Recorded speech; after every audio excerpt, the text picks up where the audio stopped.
ready for the show. And today we're going to be talking about something that doesn't sound too interesting.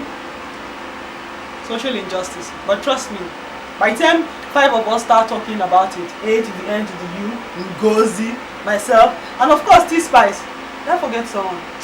You'll be very interested because it's not going to be up in the air. We're going to bring it down to you and me and what we should do to combat it.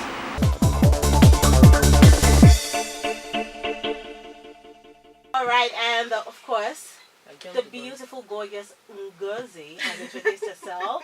And I'm, as always, A to the N to the U. One day I'll tell you a story about how My that name is came about. Sheyi. My name is Sheyi. So that we can get on with She's it. obviously not interested in what you have to say. Sheyi is a straight to business kind of lady. We all know that. Yes. You should put the story on Facebook. You girls are not being nice today. No, I know I'm on your side. T-Spice, darling. Alright, let's get straight to the topic of discussion. Okay, so the topic of discussion today is all about, we'll call it a civic social responsibility.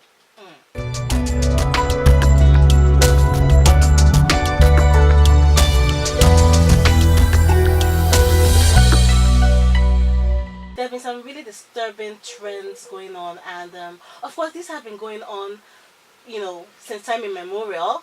But because of the advent of social media, now the world is like really exposed to how, as human beings, we can be really insensitive and really actually inhumane towards each other. We've had so many incidents on social media where we see people standing by while other people are committing suicide. We've seen where people lynch people, and it's really a disturbing trend. And obviously, because we talk about topical issues on the show, we thought we'd trash it out today.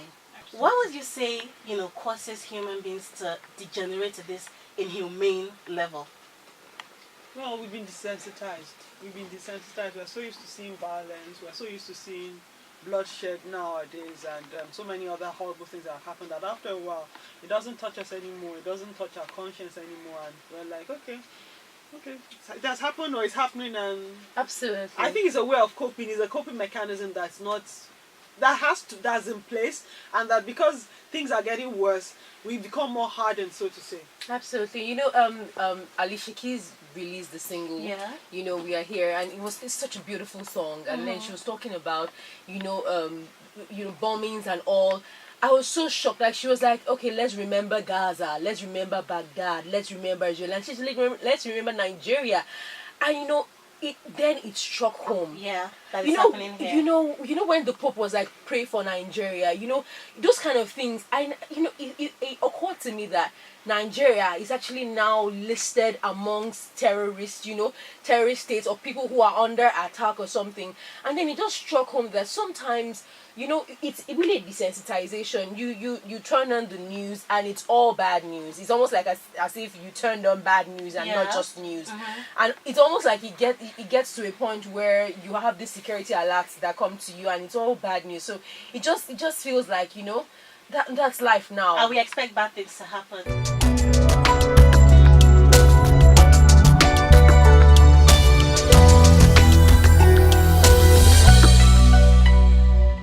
And let's even bring it back home a little, and let's stop looking. Let's not look at. Let's take it away from the things happening on the global scene that are affecting like acts of terrorism. Let's take it to acts that happen around us that we either allow to happen, or we actually commit ourselves. Okay, so Ngozi was saying something about, terrorism and the song that Alicia Keys sang. And terrorism is even like a bigger problem. Yeah. Let's look at our everyday life. You're walking on the street and then you see, Sheyi gave an example last week about a woman who was pushed out of the bus because she didn't have change or something, and she stood up for that woman. And then the conductor and the driver got really mad, but she stood up for that woman. Yeah. Do you know how many people, and it's not an everyday occurrence. Many people would turn the other way. Yeah. Right? Yeah. And then so that's how you find situations like Alu 4, Yeah. Aqua 6 killings. Yeah. Why? Because if one person had spoken up and had stood their ground and other people, and I think the reason why many people don't speak up in these situations, is fair. Yes, definitely. Yeah. And I think that it might be fear, and it's also a sense of what can only me contribute. Yes. Like 2 weeks ago, the house just by that shares a fence with my mom's house was getting burnt. You know that there's this guy that has like a shop in front and he repairs fridges and stuff. So there were all sorts of colors of flames coming out, obviously from the condensers and gas cylinders, and people were just taking videos.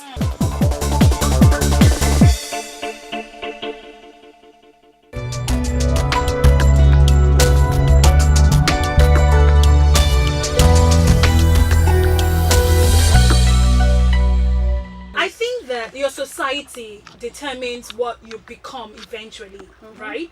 So if your society, that's what I think. I don't think she agrees with me on that point, because I think fear, number one, is a factor. If, for instance, we have kidnapping, we've had different social issues, like criminal issues. So you have kidnapping, you have this, you have that, and because no one wants to lose his life, so repeatedly you have picked someone into your car and then he brings out a gun. And when you also talk about, you're trying to help somebody and then the person, you disappear or something, you hear stories. People now, self-preservation kicks in, and so you disconnect and say, you know what, it's better for me not to even to mind my business than for me to get involved, and then who knows what could happen.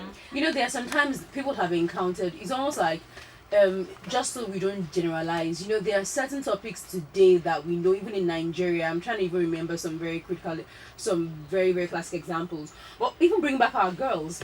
So like without social media, for instance, it would probably have been, it took us weeks to even hear about it.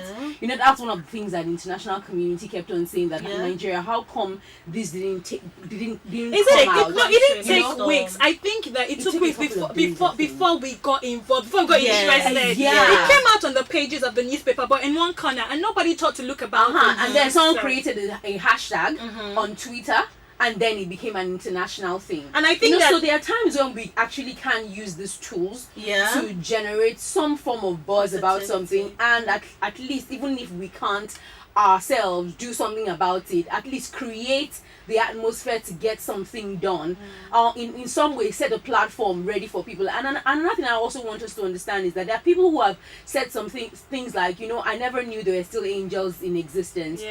People meet, someone's house, girl comes to their house, they start taking her through school or something. These kind of examples are still around. It's almost like saying this is a wake-up call to realize that we can't be the angel to one person.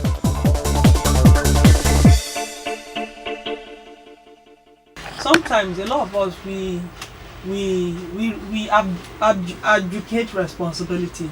We all have to take responsibility as individuals, as human beings, on certain issues that we see. Like the guy that we were talking about before we came on air, about he saw a guy raping, he saw someone raping, and then he was like, he could saw raping, about to rape a woman, and he made up his mind that he was in a taxi, and then the taxi guy didn't want to stop. He was like, because anything can happen, that maybe it's a ploy for armed robbers and all that. I said that, but that he put a plan in action, and he stopped the rape, and he helped the woman and all that. So we all have personal responsibilities. Fine, we know that society is worse than it was, and we've all become, and everybody is trying to protect themselves and all that. But there's sometimes when there's some things that are so glaring that, come on, what is bad is bad. What is bad is bad. That what shouldn't be done shouldn't be done. And when you speak up, fine, maybe you're just the only voice, but at least you've said something. Exactly. At least you've done something, and somebody is here listening to you, and you're making someone else think, and it becomes like a ripple effect, because one person doing something bad, it becomes a ripple effect, and one voice becomes a ripple effect too. Just like you said, the international community coming in, and some people may not have voiced out, but when they found out that people were also involved in this, they became okay. Involved So we are too. saying, I'm going back to Ngozi's point, that one person can make a difference. And remember, you were saying that if you are the only one standing and you are the only voice there, sometimes the majority is going to, take over whatever good you are trying to help. Like the Alu many times. The Alu wouldn't have happened. I'm sure one or two people would have stood up there to say, this is bad. Don't lynch these guys. There's something called the rule of law, But other people who for some reason felt that stealing is just much more, is such a justifiable reason to kill and take people's life. You know, so I just think that the society as a whole eventually has an influence It over does. the way a person would behave. Taiwo, it does. You're absolutely right. But I think I strongly believe that irrespective of that, the fact that your things around us influence the way we behave, sometimes it makes us disconnected. We have to keep reminding ourselves that there's what is good and there's what is bad. And what do we stand for? Yeah. What do we stand? What are we? What legacy? What example are we? Living? There are people watching us. We have children. We have family. How do we want our children to grow up? What kind of moral compass do we want them to follow? So we should. So yes, the environment influences. Yes, the world is going crazy. But we have to fight to preserve our humanity. Yeah, and irrespective of there are anything all sorts of happening. things that are coming up. I watched a play, and there's this I've forgotten what their name is, but they're an NGO, and they were like they are set up to just create simple solutions, so they can come to your rescue if you have a flat tire or something. And they've gone up in about 3 years or so. They've grown up to the extent of sponsoring about 100 students through school. Wow. And all they do, they don't have so much money. All they do is to link people to people, people who have the means to. It's just a couple of young guys just realizing that, I can just make a difference. Yeah. I can be better one person after another. Okay, and on that note, I think we should all just say a word about what we feel we can do, to stop this sense of disconnect from compassion and all that's good about the human spirit. There are sometimes you can't do much, but there are sometimes you can actually lend a hand in one way or the other. That's even though things have happened and all that, but when you can, there's nothing wrong with doing that. Even though fine, you have to look out for yourself, safety and all that and all that, but please still do that. Even though it may be hard and all that, but there are sometimes you get a nudge in that, just do this, just do that and all that. Sometimes it can be as easy as maybe you're sitting in a bus and you see, is she a pregnant woman and she's tired and all that, you can help her. Well, maybe she's about to enter the bus, or she's trying to come down, or someone, or an elderly person is trying to cross the road or something. Some of them, right now you can't really think of maybe better examples, but there are little things that may be mundane that you can even do to people around you, just your neighbor. Yeah. And all that. Anyways, remember, everybody's your neighbor, really. Yeah. I was going to say start from your circle. So like I noticed there's this girl in my office, she's a cleaner, and she's always reeking, like really smelly. And I called and I just realized that her company only gives them one uniform, and they have to wear it every single day of the week. And I was like, I realized that at the end of the day, she really doesn't earn much, like only 14k comes into her hand. I just realized that it's something I can do. So start with your circle, those who are around you. Your house girl probably has a mother. Yeah. Have you ever asked if Yeah. that mother is doing well today, or if Yeah. she has a son? Yeah. Start from those around you and do something nice. Ask somebody if they're doing well today. And don't forget to speak up. Don't be afraid to speak up. Yeah. Speak up when you have to. Speak up. Absolutely. And I'll say, look beyond yourself. Sometimes we get consumed with, our lives, our troubles, but you're part of a bigger society, a bigger community. What goes on there affects you one way or the other. Will come back home. So look beyond yourself sometimes. And on that note, it's a goodbye from the four beautiful ladies in the studio. Alright, don't forget to join us on our Facebook page. Yeah. Like us on Girlfriends on Radio, and Twitter, Girlfriends006. All of us. Definitely. Bye.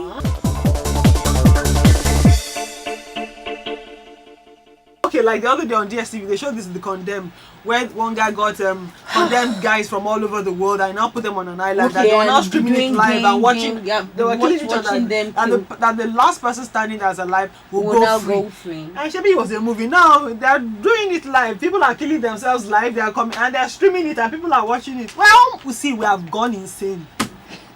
And then that's before you know it, people start bringing out phone and videoing and putting it on Okay, social media. it was a very touchy issue we spoke on today, and we didn't really touch, we didn't really put too many give too many examples, but I believe we said something, and like I said, we are going insane, but there's a way we can manage this insanity, really seriously, and we should all do something about it. Like Taiwo said, speak up, speak up, speak up, speak up.